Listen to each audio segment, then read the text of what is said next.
Hello students, welcome to SBS English classes. आज हम आपसे ट्रांसलेशन के बारे में डिस्कस करेंगे। ठीक है, सबसे पहले हम टेंस के बारे में जानकारी करते हैं। टेंस मीन्स काल। कार्य किस समय में हुआ, इसकी जानकारी हमें टेंस के अंतर्गत मिलती है। टेंस हमारे कितने होते हैं? 3 होते हैं, प्रेजेंट, पास्ट, फ्यूचर। प्रेजेंट से हमें वर्तमान समय की जानकारी होती है। ठीक है, हम जो इस समय जी रहे हैं, ठीक है, वो प्रेजेंट है। जो पीछे बीत गया वो पास्ट है, भूतकाल। जो आगे आने वाला है, भविष्य, वो फ्यूचर टेंस है। तो बीच में प्रेजेंट चलता है। प्रेजेंट से पहले जो कुछ भी हुआ है वो पास्ट है, वो बीत गया, वो भूतकाल हो गया। जो आगे आने वाला है वो फ्यूचर है। ठीक है, तो 3 प्रकार हुए, present, past and future. These are the 3 kinds of the tense. तो टेंस क्या होता है? टेंस हमें किसी भी कार्य के होने के समय के बारे में जानकारी देते हैं। ठीक है, कार्य प्रेजेंट में हुआ, वर्तमान काल में हुआ, पास्ट में, भूतकाल में हुआ, या फ्यूचर, भविष्य में होगा। तो इन चीज़ों की हमें जानकारी होनी जरूरी है। इनमें प्रत्येक टेंस के 4 प्रकार होते हैं। Number 1,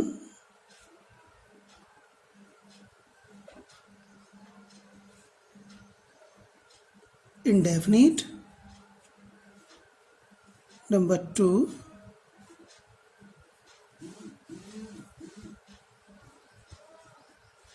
continuous.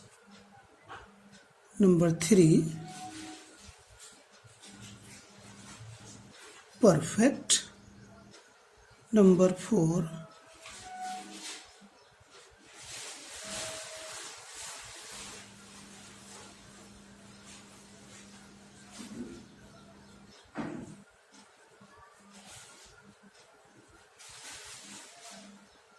कंटिन्यूअस।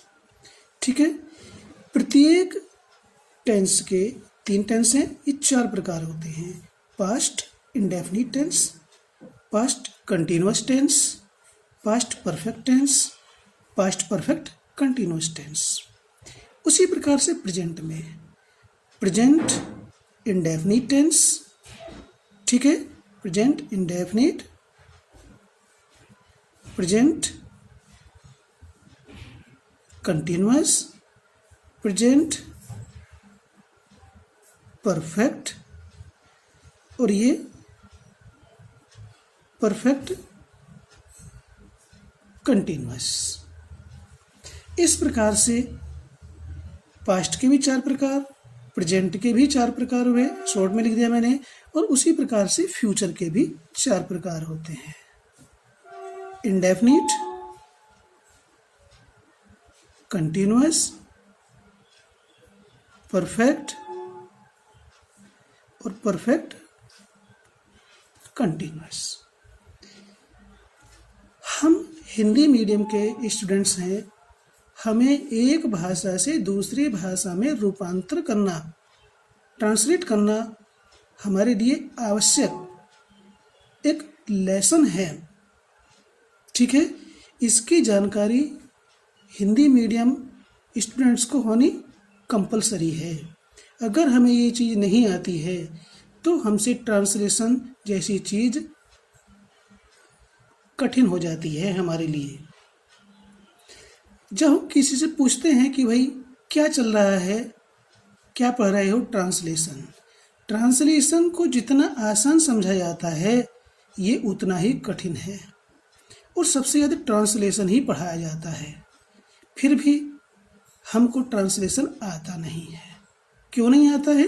क्योंकि हम जितनी उसको आवश्यकता होती है मेहनत नहीं करते हैं।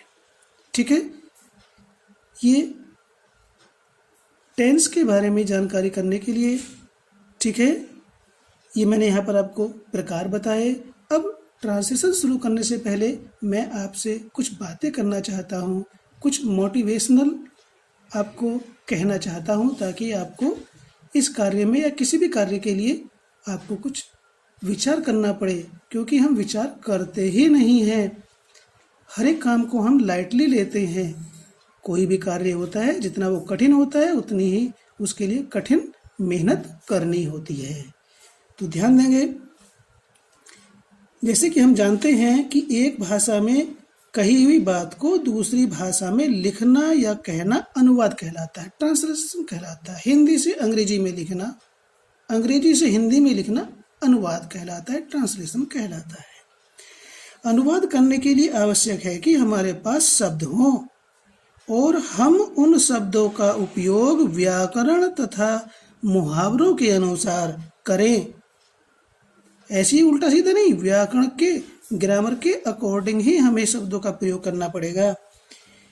इनके लिए हमें दोनों भाषाओं का पूर्ण ज्ञान होना चाहिए। चलो पूर्ण ज्ञान नहीं है तो जितनी आवश्यकता है उतना होना चाहिए।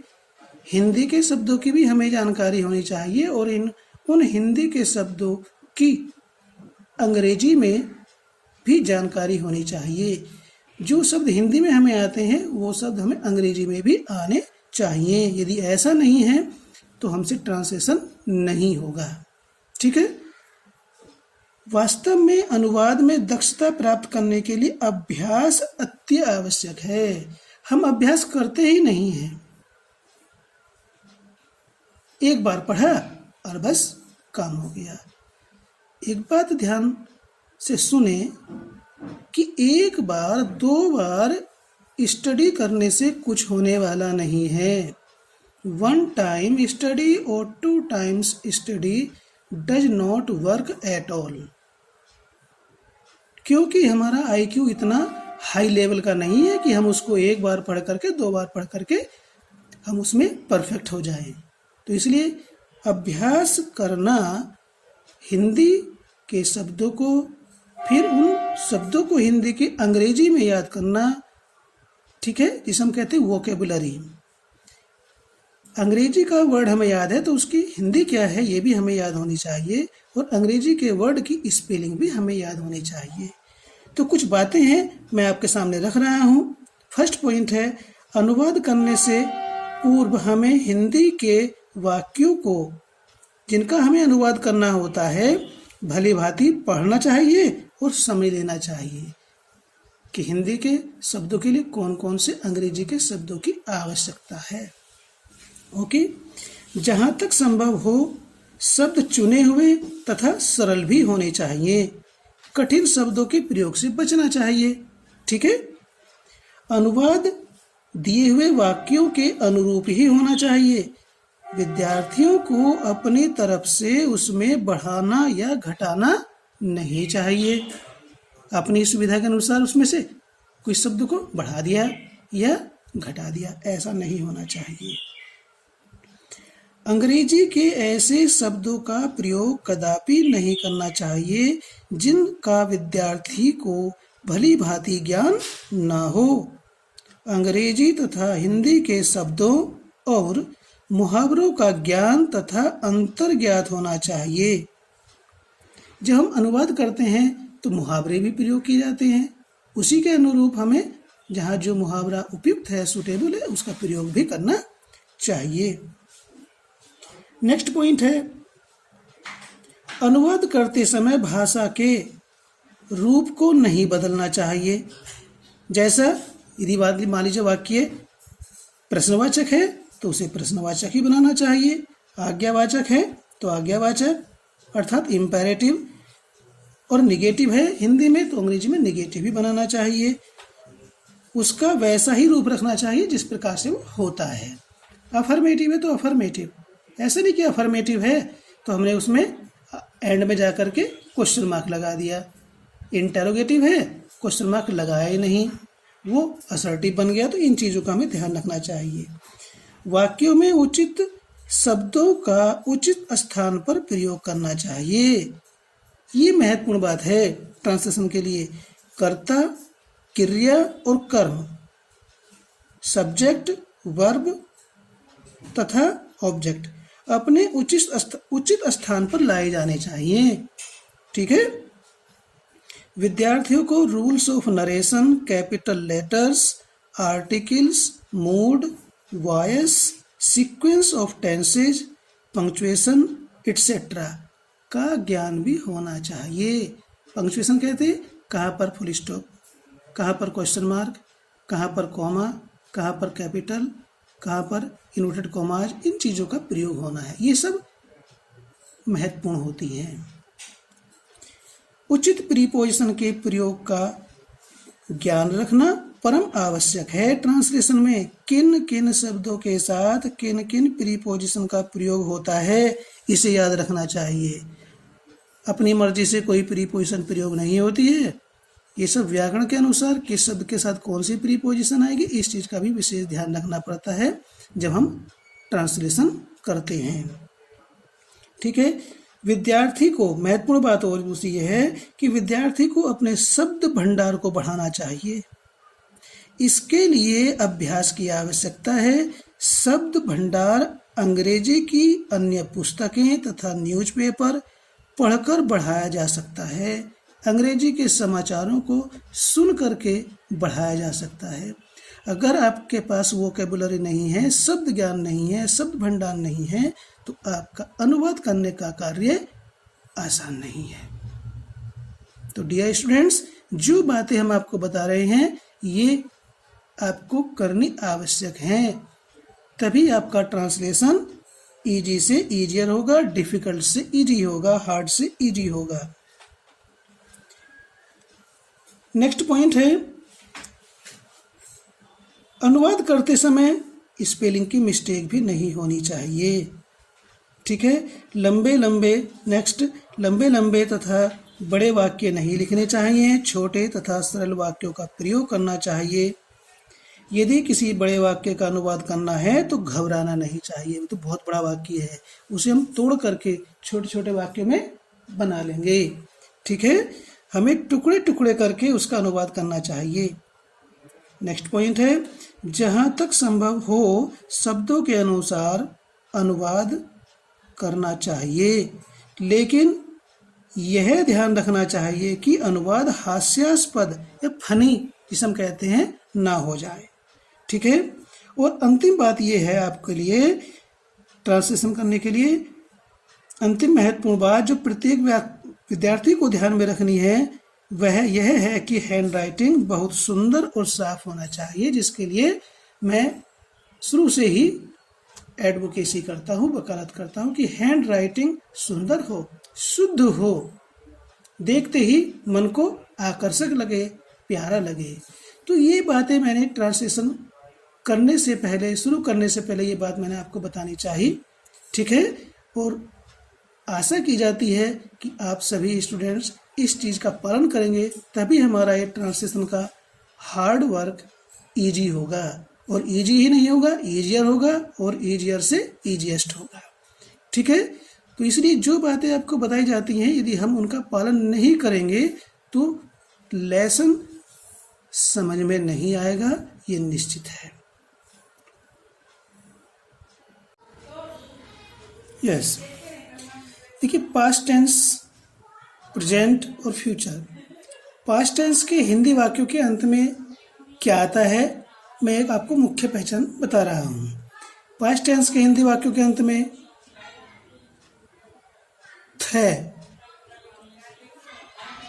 थ से था बनता है, थ से थे बनता है, और थ से थी बनती है। इस थ में आ की मात्रा है। आ, ए, ई, था, थे, थी। इन चारों प्रकार में पास्ट के ये पहचान होगी, था, थे, थी, आ, ए, ई। क्लियर। अब आते हैं हम प्रेजेंट टेंस में। प्रेजेंट के भी 4 प्रकार होते हैं, ध्यान देंगे।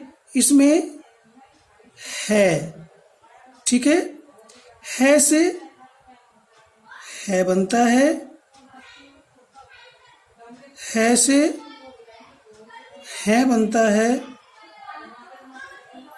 से हो बनता है, ठीक है, और है से हो बनता है। तो प्रेजेंट टेंस के चारों प्रकार के वाक्यों के अंत में ये शब्द जरूर आ रहे होंगे। क्लियर? अब देखते हैं फ्यूचर। फ्यूचर में गे अक्सर आता है।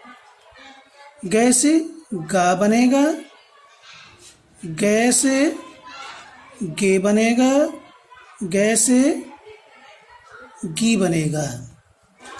तो मुख्य पहचान ऊपर से देखने में तो इन प्रकार की बात तो अलग है, लेकिन पास्ट टेंस में है वाक्य, ये क्लियर हो जाता है। ये प्रेजेंट में है, इस पहचान से क्लियर हो जाता है। ये फ्यूचर में है, इस पहचान से क्लियर हो जाता है। ये मुख्य पहचान मैंने आपको बताई है, ठीक है। अब बात आती है ट्रांसलेशन की, ठीक है। जैसे हम एग्जांपल लेते हैं एक, मोहन एक अच्छा लड़का है। ये हिंदी का वाक्य है। तो हिंदी में जो मोहन है ये सब्जेक्ट है हिंदी में वर्ब है, ठीक है।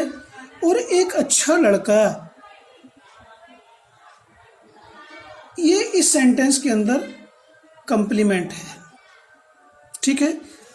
अब यदि ट्रांसलेशन में जैसे हिंदी में शब्द आए हुए हैं वैसे ही रखते चले जाते,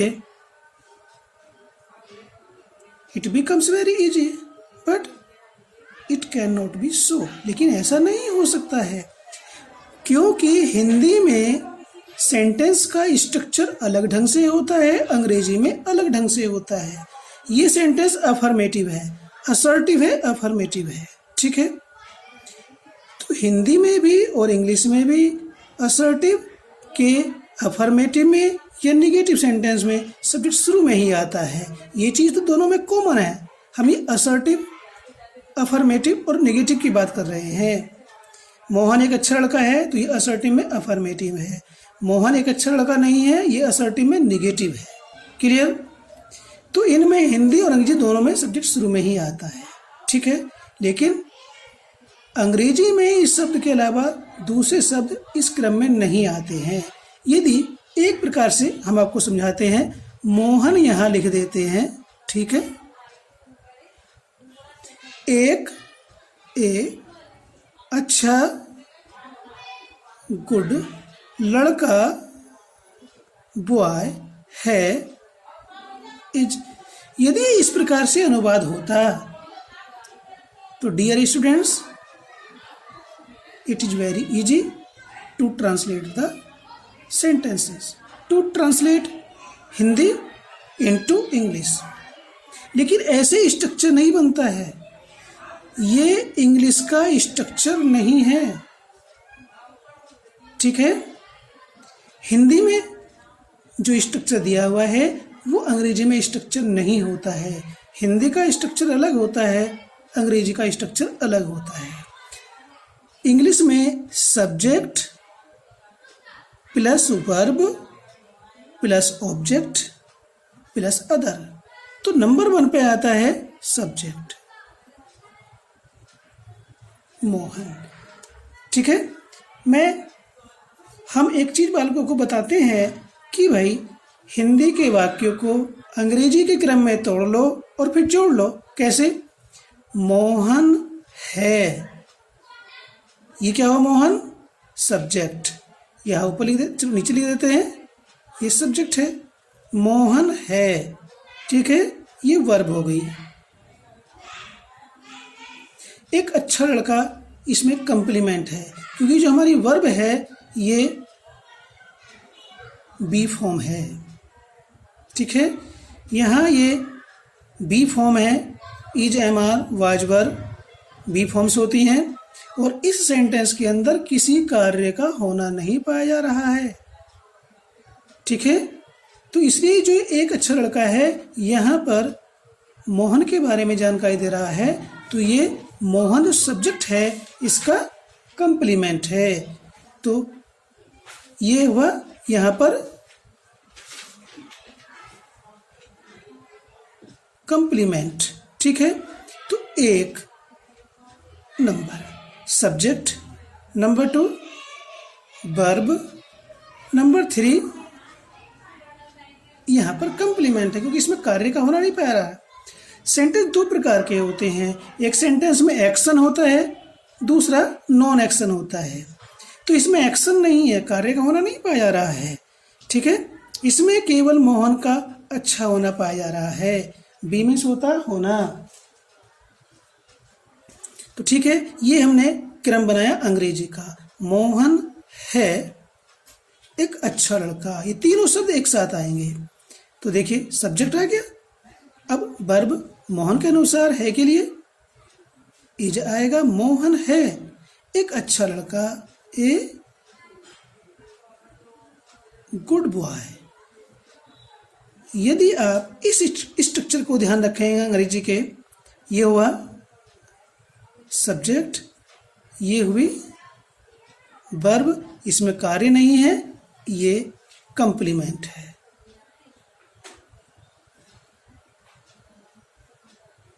ये सेंटेंस सही है। अगर इस प्रकार से अनुवाद हुआ करता तो बहुत आसान होता, लेकिन ऐसे नहीं। हिंदी का सेंटेंस का स्ट्रक्चर अलग होता है। हिंदी में जो वर्ब होती है वो अंत में आती है, अंग्रेजी में जो वर्ब होती है वो नंबर 2 पर आती है। उसके बाद ऑब्जेक्ट होता है, कंप्लीमेंट होता है। यहाँ ऑब्जेक्ट या कंप्लीमेंट सेंटेंस के बीच में आता है, अंग्रेजी में एंड में आता है।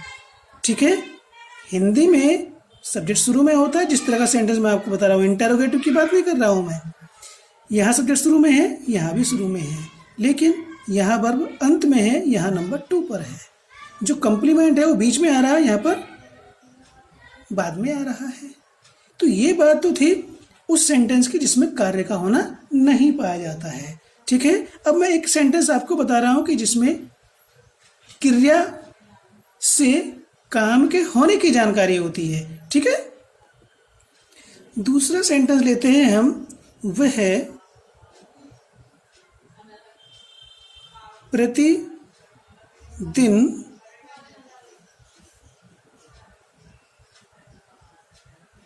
Ramayan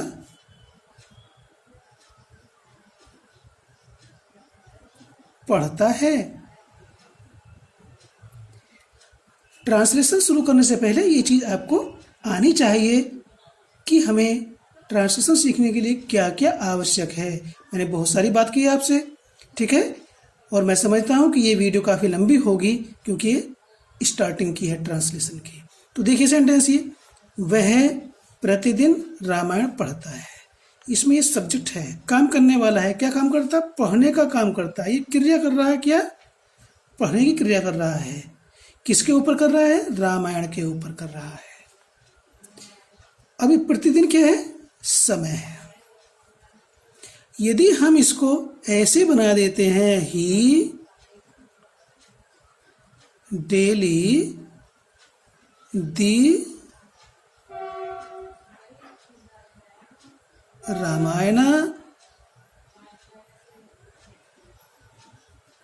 read is. देखिए कितना आसान है, कोई भी बना देगा। लेकिन ये सेंटेंस ऐसे नहीं बनेगा, ये सेंटेंस गलत है। ये सेंटेंस, इसमें कार्य का होना पाया जा रहा है। क्या? पढ़ने का कार्य पाया जा रहा है। ठीक है, तो ये सेंटेंस प्रेजेंट इंडेफिनिट टेंस का है। ध्यान देंगे, ये सब्जेक्ट है, ये इसमें वर्ब है, ये इसमें ऑब्जेक्ट है और ये इसमें एडवर्ब ऑफ टाइम है। ठीक है, तो हमने अभी बताया था थोड़ी देर पहले एक सेंटेंस में कि हिंदी के वाक्य को अंग्रेजी के वाक्य के क्रम में तोड़ करके जोड़कर रखना। हिंदी के वाक्य को तोड़ना और अंग्रेजी के क्रम में रखना। तो अंग्रेजी क्रम किस प्रकार से होगा? वह पढ़ता है रामायण प्रतिदिन। ये नंबर 1 पर आएगा। सब्जेक्ट नंबर 2 पर वर्ब होती है। इंग्लिश के किसी भी सेंटेंस में यदि असर्टिव होता है तो उसमें नंबर 1 पर सब्जेक्ट आता है, नंबर 2 पर वर्ब आती है। इस वर्ब में हेल्पिंग और मेन वर्ब दोनों शामिल होती हैं। नंबर 3 पर ऑब्जेक्ट आता है, इसमें क्रिया हो रही है, पहले वाले में कंप्लीमेंट था, और नंबर 4 पर आएगा एडवर्ब, ये अंत में आता है। तो हमने इस हिंदी के वाक्य को तोड़ा और अंग्रेजी के क्रम में हमने इसमें नंबरिंग कर दी। ऐसा हम प्रत्येक सेंटेंस में करेंगे और ये हमें सीखना है और हमें आना चाहिए, तभी ट्रांसलेशन ईजी से ईजियर होगी। ईजी से ईजियर नहीं, ईजी तो है ही नहीं, हार्ड से ईजी होगी।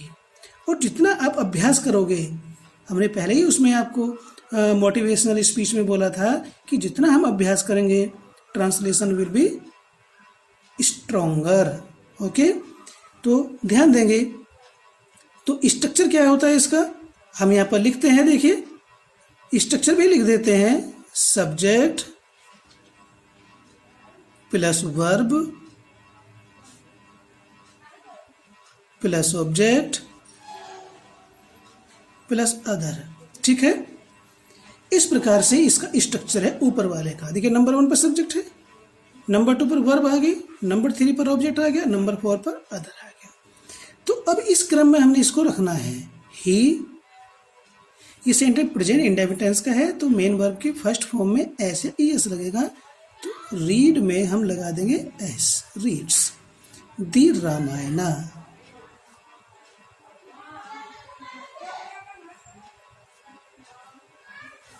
डेली,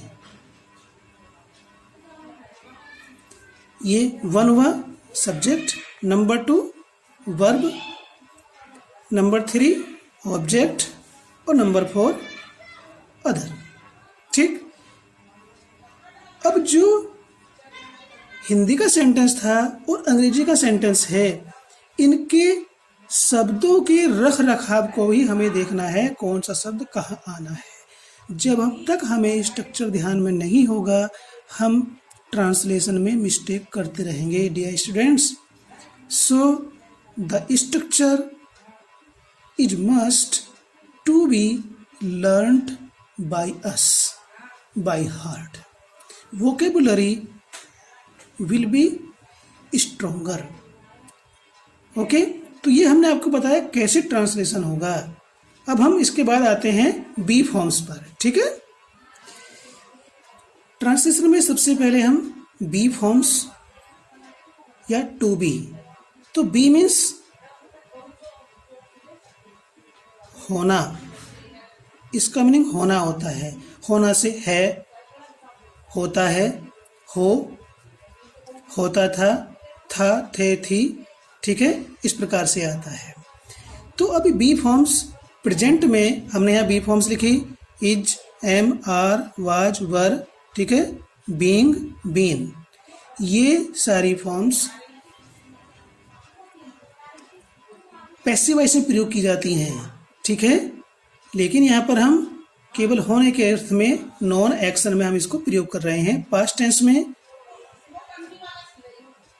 वाज, वर का प्रयोग होता है। ठीक है, इसके बाद प्रेजेंट टेंस आता है, इज, एम, आर। फ्यूचर में, ठीक है, जो हमारी बी फॉर्म होती है, ये विल के साथ प्रयोग होती है। ठीक है,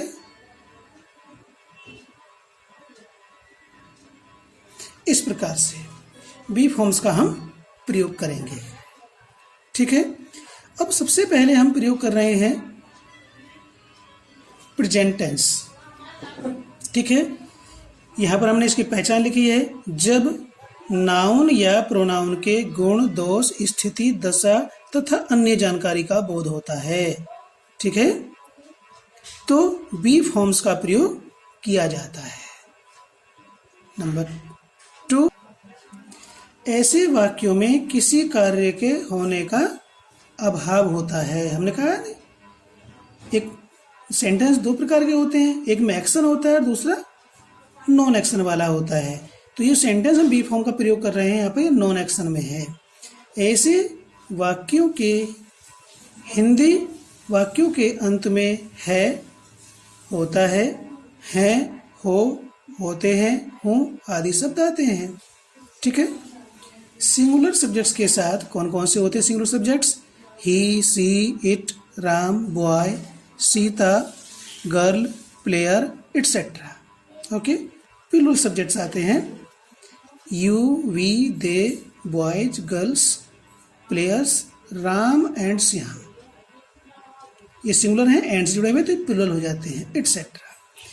और आई के साथ यहाँ पर एम का प्रयोग करेंगे। ध्यान दें, आई प्रेजेंट इंडेफिनिट टेंस में प्लूरल में प्रयोग होता है। ठीक। प्रेजेंट कंटिन्यूस में इसके साथ एम, प्रेजेंट परफेक्ट में ये फिर बहुवचन में आता है, आई के साथ हैव आता है। ठीक है। ये तो ही प्रेजेंट की बात। अब पास्ट की बात करते हैं। पास्ट में ही सिंगुलर में काउंट होता है, आई के साथ वाज का प्रयोग होता है। ठीक है। अब आती फ्यूचर की बात। फ्यूचर में आई और वी के साथ सेल आता है और अन्य के साथ विल आता है। तो आई कहाँ किस प्रकार से प्रयोग होगा ये मैंने आपको डिटेल में बता दिया है। ठीक है। अब हम be forms is, am, are present में प्रयोग कर रहे हैं। उसके कुछ एग्जाम्पल्स आपको एक्सप्लेन करने वाले हैं। बहुत सारे हमने एग्जाम्पल लिए हैं। वीडियो थोड़ी लंबी हो जाएगी because it is just starting of translation. Okay. तो इसके बारे में कुछ बात करनी आपसे अति आवश्यक थी, इसलिए मैंने आपसे बात की। अफर्मेटिव सेंटेंस ले रहे हैं। ठीक है। श्याम तुम्हारा या आपका घनिष्ठ मित्र है। ठीक है। जैसे मैंने बताया था, हिंदी के वाक्य को तोड़ना और उसे अंग्रेजी के क्रम में लगा लेना। श्याम है आपका या तुम्हारा घनिष्ठ मित्र। श्याम 1 नंबर पर आएगा, है 2 नंबर पर, और तुम्हारा घनिष्ठ मित्र ये 3 नंबर पर आएगा। ये जो हम बी फॉर्म्स प्रयोग कर रहे हैं यहाँ पर किसी क्रिया की जानकारी नहीं हो रही है, यहाँ कंप्लीमेंट है, ये नॉन एक्शन है। ठीक है। श्याम है आपका घनिष्ठ मित्र। मैंने कैसे बोला है, आप इस सेंटेंस को हिंदी का तोड़ करके अंग्रेजी के क्रम में इस प्रकार से रखेंगे, definitely your sentence will be right. ये चीज़ हमें आनी चाहिए। ट्रांसलेशन शुरू से आखिर तक हम करते रहते हैं, लेकिन हमें ठीक से उसकी ABCD भी नहीं आती है। क्यों नहीं आती है? सबसे पहली बात, सेंटेंस को हम समझते नहीं हैं। प्रॉब्लम क्या है, उसको नहीं समझते हैं, फिर उसका रिवीजन नहीं करते, हम सेल्फ स्टडी नहीं करते हैं। 1 टाइम और 2 time study does not work at all. It is just starting of the topic. हम उसको लर्न नहीं कर रहे हैं, हम उसको माइंड में नहीं रख रहे हैं। ठीक है। तो किस प्रकार से रखा है ये आपको ध्यान देना है। मेरे मित्र स्वस्थ और सुंदर हैं। तो मेरे मित्र हैं स्वस्थ और सुंदर। तो देखिए, मैं जैसे कहा, हमने मोटिवेशनल स्पीच में कहा था, vocabulary is the most important part of translation in Hindi as well as in English, and thereafter their application is also the most important. Okay, मेरे मित्र हैं।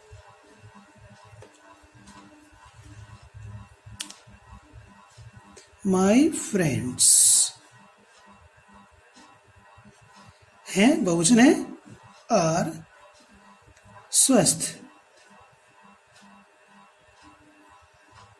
healthy and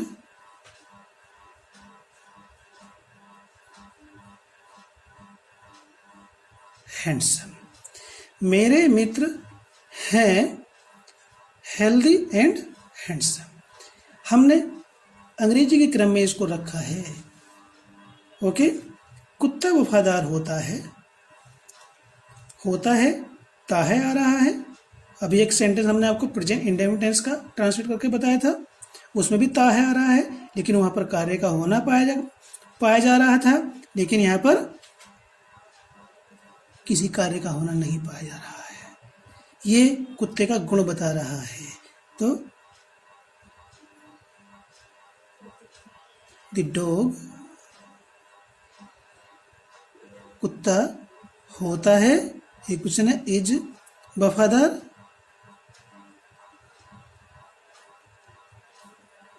वोकेबुलरी का होना मस्ट है।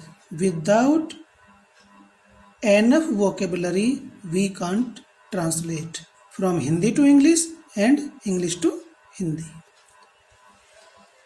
मैं अब बिल्कुल ठीक हूं। ठीक है, तो आई के साथ क्या आएगा, इसके लिए यहां स्पेस कम है, यहां पर आते हैं आई एम। आई एम मैं हूं, आई एम बिल्कुल ठीक,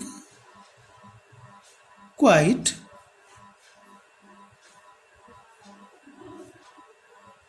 ऑल राइट। अब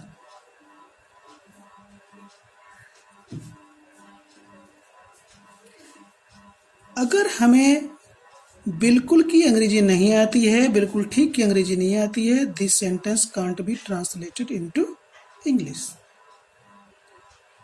सो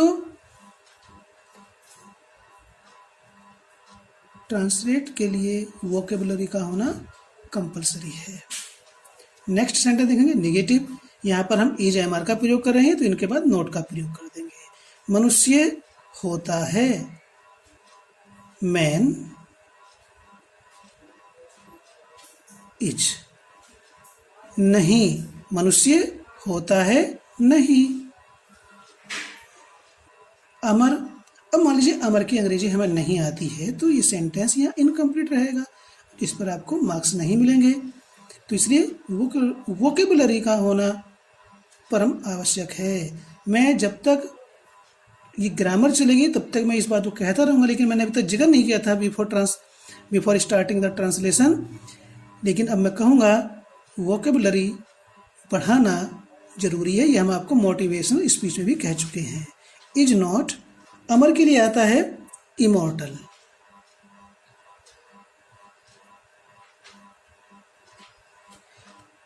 मनुष्य है नहीं अमर।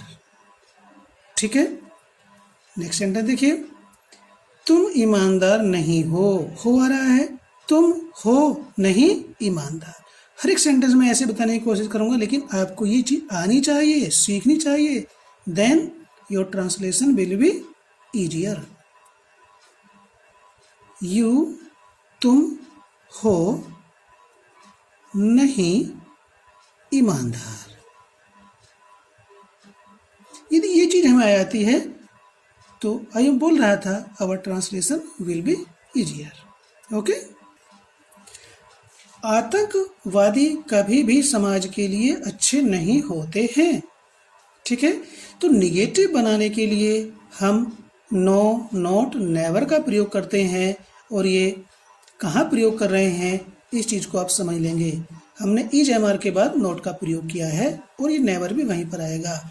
आतंकवादी कभी भी समाज के लिए अच्छे नहीं होते हैं, तो आतंकवादी TERRORISTS, टेररिस्ट्स प्लूरल नंबर में है, आर कभी नहीं के लिए नेवर। आतंकवादी होते हैं कभी नहीं अच्छे के लिए, यहां पर टू आएगा, फॉर नहीं आएगा, टू सोसाइटी।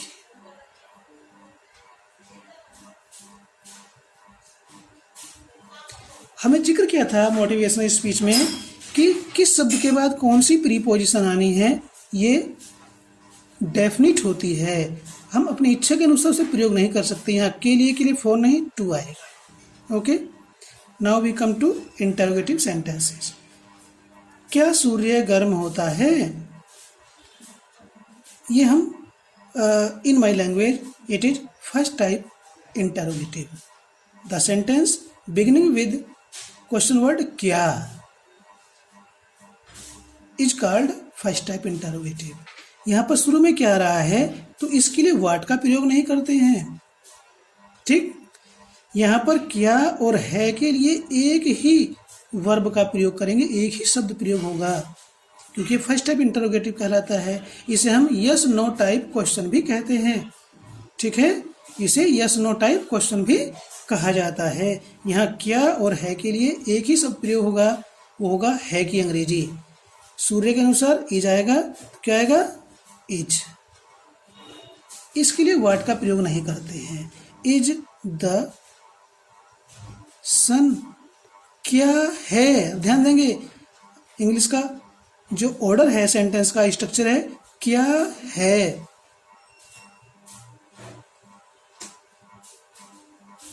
या सॉरी क्या होता है, क्या होता है, क्या है इसके लिए इज का प्रयोग होगा। सूर्य क्या होता है, सूर्य गर्म, इज द सन हॉट। ये इसका प्रॉपर स्ट्रक्चर है। इसमें क्या के लिए व्हाट का प्रयोग नहीं करेंगे, शुरू में आ रहा है। और ये केवल यहाँ की बात नहीं है, हम आगे जितना भी ट्रांसलेशन करेंगे उन सभी सेंटेंसेस के शुरू में यदि क्या आता है तो वो सेंटेंस जिस टेंस का भी है उसी टेंस की हेल्पिंग वर्ब को शुरू में रखा जाएगा। ओके, क्या तुम परेशान हो? तो क्या हो एक तुम के अनुसार आर आएगा और वो शुरू में रखा जाएगा। आर क्या हो तुम, परेशान के लिए आता है वरीड।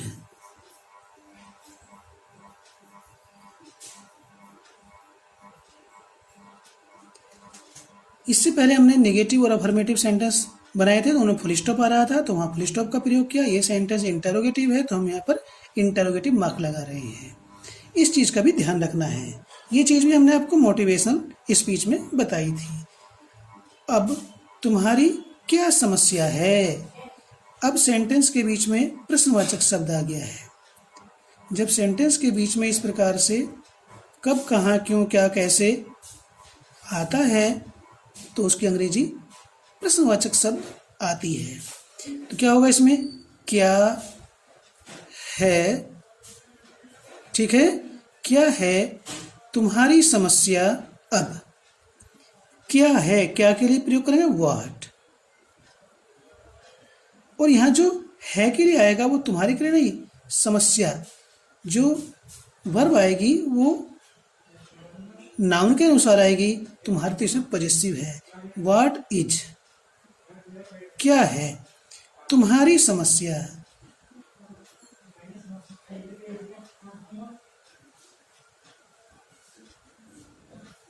अब हम हर एक सेंटेंस में देख रहे हैं जो हिंदी में स्ट्रक्चर है वो इंग्लिश में नहीं है। स्ट्रक्चर ही इंपॉर्टेंट है।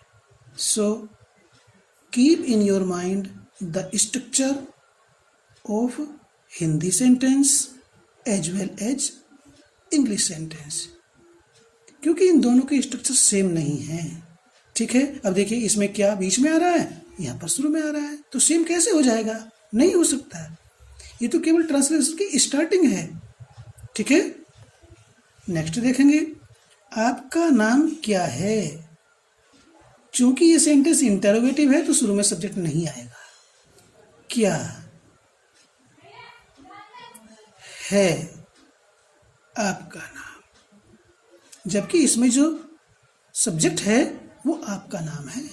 लेकिन अफर्मेटिव की तरह जो हमने असर्टिव सेंटेंस बनाए थे उनकी तरह शुरू में सब्जेक्ट नहीं आने का। यहाँ पर क्वेश्चन वर्ड की अंग्रेजी पहले आएगी। क्या है रहा, तो क्या है, व्हाट, क्या है, व्हाट इज। आपका नाम,